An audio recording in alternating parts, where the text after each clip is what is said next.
in California could be the last week of defense testimony in the Michael Jackson child molestation case. The defense called Jackson's former attorney Mark Garagos, and even Jackson's young cousin took the stand. The 12-year-old said he saw the accuser and his brother steal wine and money from the pop star's kitchen. I think for the defense, it's not any single witness. It's the sum total of all of the testimony that really hits home these defense themes. In the upcoming week, the defense may wrap up its case, but not before calling at least one more star witness, comedian Jay Leno.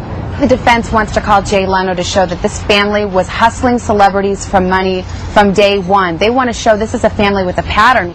After 3 weeks and more than 30 witnesses, Leno may just be the closing act for the defense. Then the prosecution has one more chance to prove its case beyond a reasonable doubt. This is a case where it's too early to call. You know, up to that last witness, we really won't know how strong the case is, and even then. And so I think it's going to come down to a cliffhanger. It will also come down to credibility and who the jury believes, the accuser or the accused. Jennifer London, NBC News, Santa Maria, California.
The defense in the Michael Jackson trial is focusing on allegations of welfare fraud by the accuser's mother, a charge on which she earlier took the fifth. Hi, Lisa. Good afternoon. The defense is once again attacking the credibility of the accuser and his family, specifically today the accuser's mother, by focusing in part on her finances and the defense claims that she allegedly attempted to commit welfare fraud. Today, a social worker testified that 10 days before the mother applied for welfare, she received a very large settlement check from a civil lawsuit with JCPenney's. This witness testified today that the mother did not inform the social worker on her application that she received this large check of money, and she also did not say that her children and her ex-husband also received money from the settlement. The defense is trying to show that the accuser's mother has a history of making false claims. And later today, the jury may hear from two relatives of actor Marlon Brando. They are expected to testify about the behavior of the accuser and his brother while they were at Neverland. And we are expecting the defense to rest later this week, with Jay Leno taking the stand tomorrow.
Michael Jackson's trial is no laughing matter for Tonight Show host Jay Leno, at least for today. He's testifying on behalf of the pop star.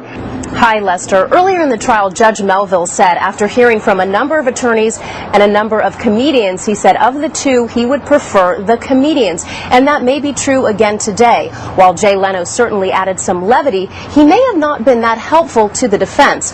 Leno was only on the stand for about 25 minutes, and he said that he was put in touch with the accuser by a fellow comedian. Leno said he spoke with the accuser when the young boy was at the hospital being treated for cancer, and Leno said he does not remember the accuser asking him for money, and Leno said he certainly didn't give the family any money. Under cross-examination, again, Leno said 3 to 4 times the accuser and his family never asked for money, not the testimony the defense was hoping for.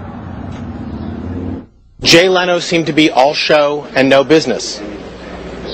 He didn't seem to help the defense position at all. He said he was never asked for money. He didn't feel that he was being set up for a shakedown.